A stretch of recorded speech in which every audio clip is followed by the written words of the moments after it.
Hello everyone. Today we are going to discuss anti-hyperlipidemic agents, coagulants, anticoagulants and drugs used in congestive heart failure.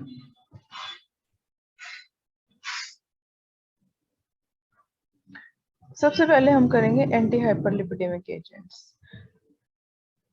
Anti-hyperlipidemic agents जैसे कि नाम से ही पता चल रहा है किस तरह के ड्रग्स हैं या एजेंट्स हैं जो हमारी बॉडी के अंदर जब फैट कंटेंट बढ़ जाता है, लिपिड लेवल बढ़ जाता है, उसको कम करने में हेल्प करते हैं। इसमें हमारे पास सबसे पहले आता है clofibrate. This is the structure of clofibrate. अगर इसकी नॉमेनक्लेचर करें तो ये ऐसे स्टार्ट होगा, इथाइल, ये है हमारे पास इथाइल, 2 के ऊपर हमारे पास 4 क्लोरोफिनॉक्सी, ये है हमारे पास फिनॉक्सी, देन 2 के ऊपर ही मिथाइल प्रोपियोनेट। दोबारा से देखते हैं, दिस इज इथाइल, इथाइल के 2 के ऊपर हमारे पास पहले आएगा 4 क्लोरो, 1 2 3 4 क्लोरो फिनॉक्सी, ये सारे ग्रुप बोलेंगे phenoxy, then 2 methyl, this is 2 methyl propionate, 1 2 3 1 2 3, इस तरह से ले लो, चाहे इस तरह से ले लो, प्रोपियोनेट का ये डेरिवेटिव होगा। अब क्लोफेब्रेट का मैकेनिज्म ऑफ एक्शन क्या है? Clofibrate increases activity of extra hepatic lipoprotein lipase, thereby increasing lipoprotein triglyceride lipolysis। Clofibrate क्या करता है? जो हमारा लिपोप्रोटीन लाइपेज एक एंजाइम है, उसकी एक्टिविटी को बढ़ा देता है। इस एंजाइम ने क्या करना है? ट्राइग्लिसराइड्स की ब्रेकडाउन कराना है। तो ट्राइग्लिसराइड्स का ब्रेकडाउन होगा तो हमारे पास फैटी एसिड्स या लिपोप्रोटीन्स जो है वो नहीं बनेंगे। उससे क्या होगा? हमारे काइलोमाइक्रोन्स जो है वो डिग्रेड हो जाएंगे, VLDL जो है, जो हार्मफुल होते हैं हमारी बॉडी के लिए, वो कन्वर्ट हो जाएंगे इनटू LDL, और LDL कन्वर्ट हो जाएंगे into HDL। VLDL here stands for very low density lipoproteins, LDL stands for low density lipoproteins, and HDL stands for high density lipoproteins। High density lipoprotein हमारी body के लिए favourable है, लेकिन low density और very low density lipoproteins are not good for our health. इसके साथ साथ ये क्या करता है? ये इंक्रीज कर देता है secretion of lipids into bile and ultimately the intestine. और क्या करता है? ये इनहिबिट करता है synthesis and increase the clearance of apolipoprotein B, जो कि हमारा VLDL का कैरियर है। इसके साथ साथ ये क्या करेगा? क्योंकि ये क्लोफेब्रेट है, ये एक्ट करता है PPAR अल्फा रिसेप्टर का agonist. PPAR alpha receptor agonist ये कहाँ पे एक्ट करता है? मसल में, लिवर में और बॉडी टिश्यूज में, जिसकी वजह से क्या होता है? हमारी बॉडी के अंदर बीटा ऑक्सीडेशन बढ़ जाती है, ट्राइग्लिसराइड सिक्रीशन कम हो जाती है, HDL इंक्रीज हो जाती है और लिपोप्रोटीन लाइपेज एक्टिविटी इंक्रीज हो जाती है। Next are the uses of clofibrate. Clofibrate को हम कहाँ यूज कर सकते हैं? फॉर प्राइमरी डिस बेटा लिपोप्रोटीनीमिया या टाइप 3 हाइपरलिपिडीमिया के केस में, जब डाइट लेने से, लो फैट डाइट लेने से भी कोई फर्क ना पड़े, उस केस में इसको यूज कर सकते हैं। साथ के साथ ये क्या करता है? हाई कोलेस्ट्रॉल लेवल को और हाई ट्राइग्लिसराइड लेवल को भी कंट्रोल करने में हेल्प करता है। Next drug in this category is lovastatin. Lovastatin का स्ट्रक्चर इस तरह का है। सबसे पहले करते हैं हम इसका नॉमेनक्लेचर। इसमें हमारे पास, अगर हम ध्यान से देखें, ये है नैप्थेलिन का डेरिवेटिव। हाइड्रोनेप्थिलीन है। इस केस में हमारे पास दो ही डबल बॉन्ड है। अगर नेप्थिलीन में का स्ट्रक्चर देखें तो इसमें 1 2 3 4, सॉरी 1 2 3, तो 6 हाइड्रोजन इसमें से निकल चुके ऐड हो चुके हैं। अगर इसमें से 6 निकाल दिए जाए तो ये नेप्थिलीन हो जाए, तो इसको हेक्सा हाइड्रोनेप्थिलीन का डेरिवेटिव भी हम बना सकते हैं। तो इसका नॉमेनक्लेचर किस तरह से करेंगे?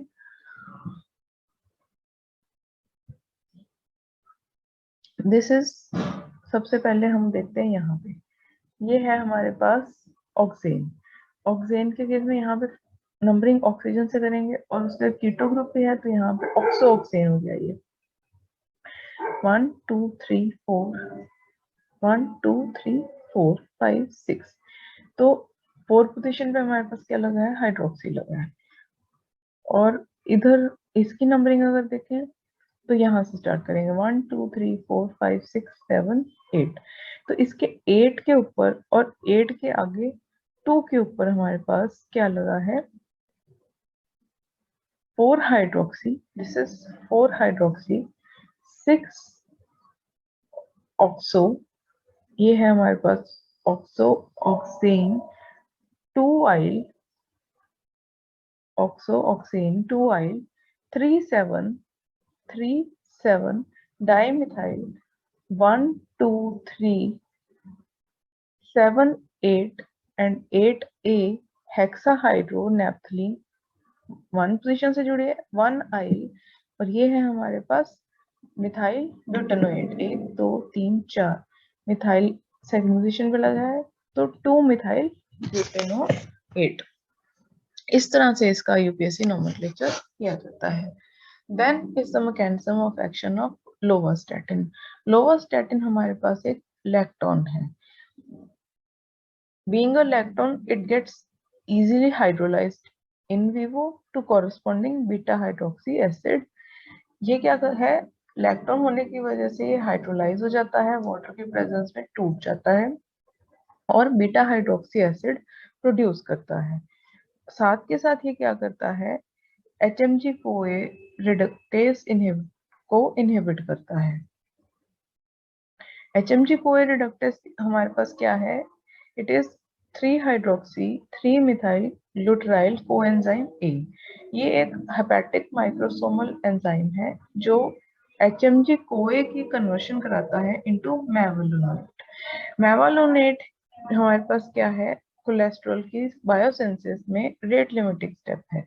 तो अगर HMG CoA की कन्वर्शन मेवालोनेट नहीं के अंदर नहीं होगी तो कोलेस्ट्रॉल की बायोसिंथेसिस बंद हो जाएगी। इस तरह से ये कोलेस्ट्रॉल की सिंथेसिस को रोकता है। अगर हम लोवास्टैटिन की कंसंट्रेशन कम देते हैं तो उस केस में HMG CoA रिडक्टेस एंजाइम को वो ब्लॉक नहीं कर पाता और मेवालोनेट जो है वो हमें अवेलेबल रहता है और बायोसिंथेसिस जो है कोलेस्ट्रॉल की बायोसिंथेसिस कंटिन्यूड रहती है। Then are the uses of lovastatin. Lovastatin को हम यूज करते हैं to reduce the risk of myocardial infarction, unstable angina में यूज करते हैं, coronary revascularization procedures में यूज करते हैं, especially उन पेशेंट्स के अंदर जिनमें सिम्टोमेटिक कार्डियोवास्कुलर डिजीज होने के चांसेस रहते हैं। इसको हम फर्दर यूज कर सकते हैं for slow progression of coronary atherosclerosis. हमारी आर्टरीज में अगर ब्लॉकेज होनी शुरू हो जाए, कोलेस्ट्रॉल डेपोजिशन शुरू हो जाती है, उसको रोकने के लिए हम लोवास्टैटिन को यूज करते हैं इन case of congestive heart disease. Next drug इस कैटेगरी में हमारे पास आती है कोलिस्टायरामीन। कोलिस्टायरामीन का स्ट्रक्चर कुछ इस तरह का है। ये हमारे पास एक रेजिन है, रेजिन बना देता है। तो मैकेनिज्म ऑफ एक्शन में क्या है हमारे पास? Cholestyramine forms a resin that acts as bile acid sequestrant to limit the resorption of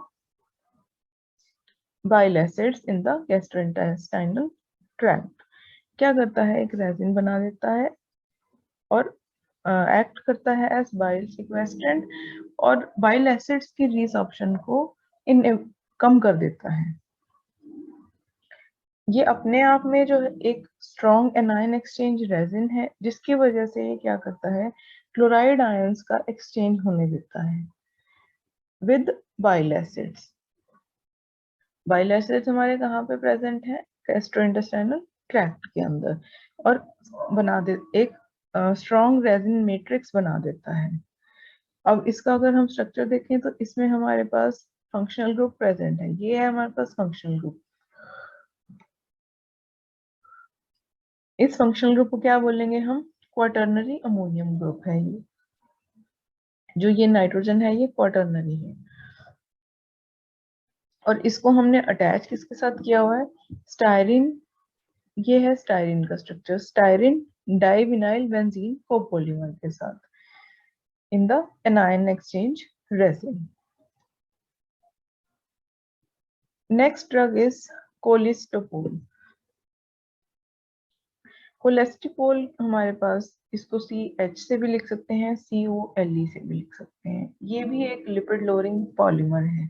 इसका स्ट्रक्चर इस तरह का है।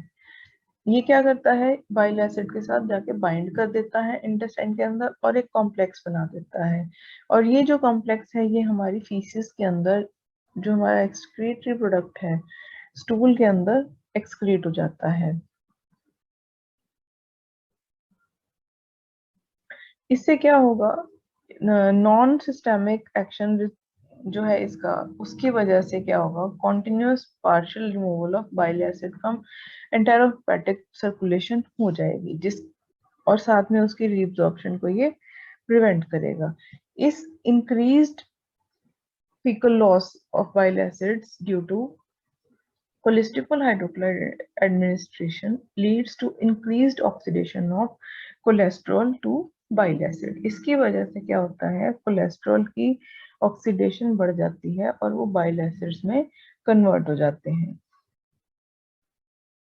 और इस सारी कन्वर्शन की वजह से अल्टीमेटली क्या होगा, जो लो डेंसिटी लिपोप्रोटीन है उनका नंबर इंक्रीज कर जाता है और साथ के साथ इनका अपटेक भी इंक्रीज कर जाता है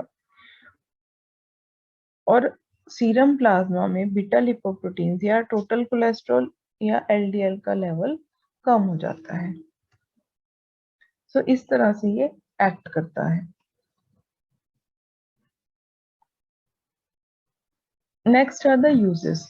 कोलेस्ट्रॉल हमारे पास यूज करते हैं एज, ये एक बाइल एसिड सिक्वेस्ट्रेंट है, जैसे कोलिस्टाइरामीन था। ये क्या करता है, ब्लड के कोलेस्ट्रॉल को कम करता है, खास करके LDL के ऊपर इसका इफेक्ट है। लो डेंसिटी लिपोप्रोटीन को ये के लेवल्स को ये कम करता है और ये स्टूल में एक्सक्रीट हो जाता है। इसको हम यूज करते हैं to reduce the stool volume, stool का वॉल्यूम कम करने के लिए, उसकी फ्रिक्वेंसी को कम करने के लिए, और एट टाइम्स क्रॉनिक डायरिया को कंट्रोल करने के लिए, या उसके ट्रीटमेंट में भी इसको यूज करते हैं।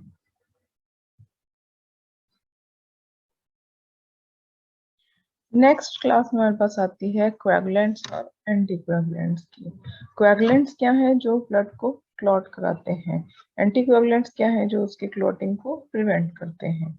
सो एंटीकोएगुलेंट्स क्या करते हैं, these prevent the development of coagulation process of blood.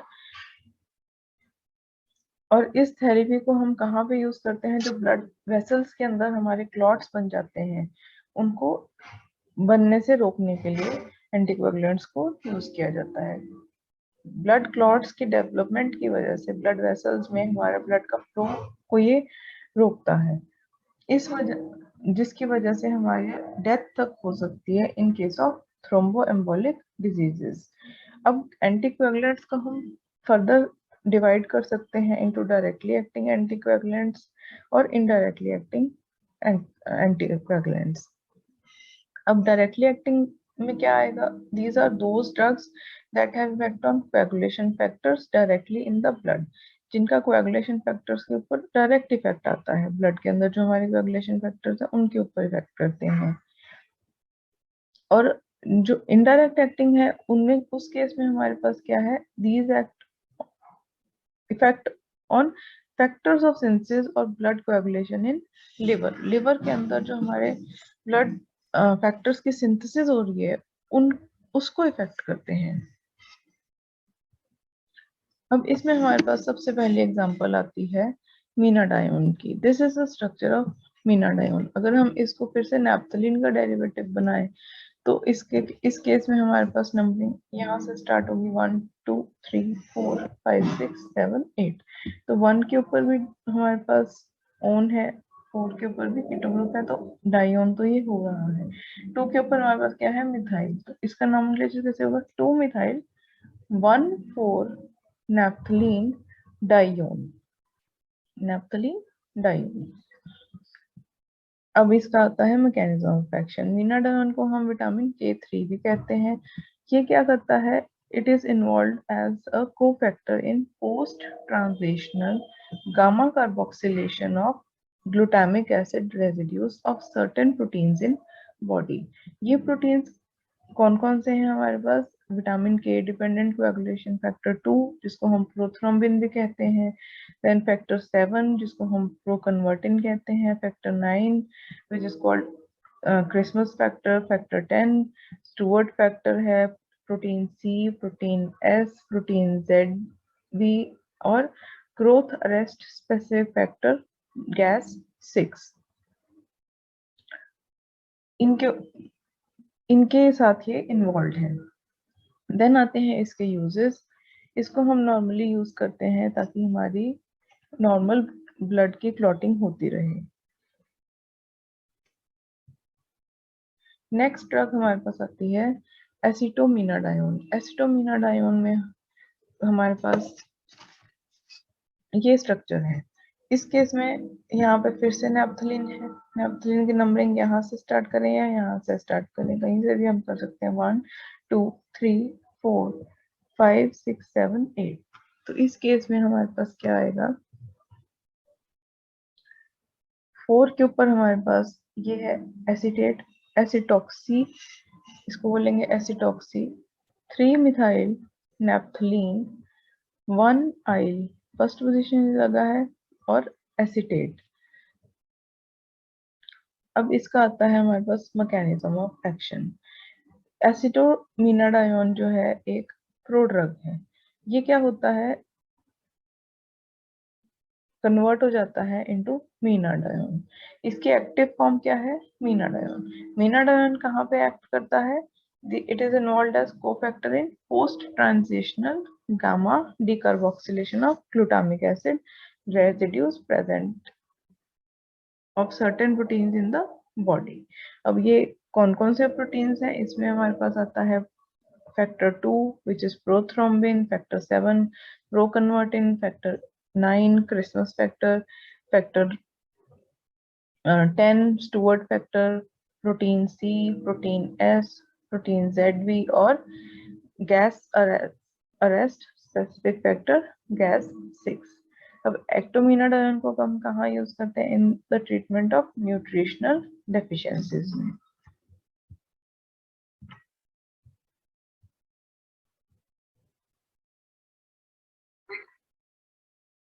तो नेक्स्ट ड्रग हमारे पास आती है क्लोपिड्रोजल। इसका स्ट्रक्चर इस तरह का है। इस केस में हमारे पास यहाँ पे पेरिडीन भी है और साथ में थायोफीन भी है। तो इसको हम नॉमेनक्लेचर अगर करेंगे तो इस तरह से करेंगे। सबसे पहले हम देखेंगे यहाँ पे ये लगा है एक मिथाइल ग्रुप। मिथाइल के ऊपर हमारे पास 1 2 2 dash then 2 double dash chloro, chlorophenyl, phenyl के ऊपर जुड़ा है। 2 के ऊपर फिर से हमारे पास यहाँ पे अगर हम इसको पेरिडीन का डेरिवेटिव लेंगे तो इसकी नॉमेनक्लेचर ऐसे करेंगे, 1 2 3 4 5 6 7। ये तो पेरिडीन टेट्रा हाइड्रोपेरिडीन हो जाएगी, लेकिन ये हमारे पास थायोफीन है। तो it will be called 4 5 6 7 H थाइनो। इसके लिए थाइनो 3 2 A B C pyridine 5-आइल, 5 position से ये जुड़ा है 5-आइल, और ये हमारे पास आ गया एसीटेट। दोबारा से देखते हैं, पहले हमने किया मिथाइल, इसके लिए हम बोल रहे हैं मिथाइल। देन इस मिथाइल के 2 डैश के ऊपर हमारे पास क्या जुड़ा है, यहाँ पे 2 डबल डैश क्लोरोफिनाइल, उसके साथ हमारे पास क्या है 2 के ऊपर 4 5 6 7 H थाइनो, 3 2 C pyridine, 5-आइल, 5 से जुड़ा होने की वजह से acetate. This is the IUPAC nomenclature for clopidogrel. Then is the mechanism of action. ये ड्रग कैसे एक्ट करती है? This is drug is metabolised, ये भी एक प्रो ड्रग है। जब ये मेटाबोलाइज होती है into, it gets converted into carboxy esterase 1, जो कि इसकी एक्टिव फॉर्म है। ये जो एक्टिव फॉर्म है ये प्लेटलेट इनहिबिटर की तरह एक्ट करती है और इरिवर्सिबली बाइंड कर जाती है P2Y12 ADP रिसेप्टर्स, जो कि हमारे प्लेटलेट्स के ऊपर प्रेजेंट होते हैं। इसकी बाइंडिंग की वजह से क्या होगा, P2Y12 ADP रिसेप्टर्स के ऊपर जब ये जुड़ जाती है, ये क्या करती है, ये एक्टिवेट कर देती है GP2B3A कॉम्प्लेक्स को, which is a glycoprotein complex, और प्लेटलेट की एग्रीगेशन हो जाती है। Then are the uses of clopidogrel. Clopidogrel को हम यूज करते हैं to reduce the risk of myocardial infarctions for patients with non-ST elevated acute coronary syndrome, और हम ST elevated myocardial infarction patients में भी यूज कर सकते हैं, या किसी को रिसेंटली मायोकार्डियल इन्फेक्शन हुई है वहां यूज कर सकते हैं, स्ट्रोक के केस में यूज कर सकते हैं, या किसी को कोई पेरिफेरल आर्टीरियल डिजीज है वहां पे भी इसको हम यूज कर सकते हैं। So this is all about hyper anticoagulants today. In the next lecture we will discuss some other drugs which can be used as anticoagulants. इसमें जैसे कि हमारे पास अभी एनिसिडियोन बचा है, वॉरफरिन बचा है, वॉरफरिन कैसे सिंथेसाइज करते हैं, इसका क्या मैकेनिज्म ऑफ एक्शन है, यूजेस हैं, ये सब हम नेक्स्ट लेक्चर में कंटिन्यू करेंगे। और इसके साथ साथ हम वो ड्रग्स करेंगे जो कंजस्टिव हार्ट फेलियर में यूज किए जाते हैं। Thank you.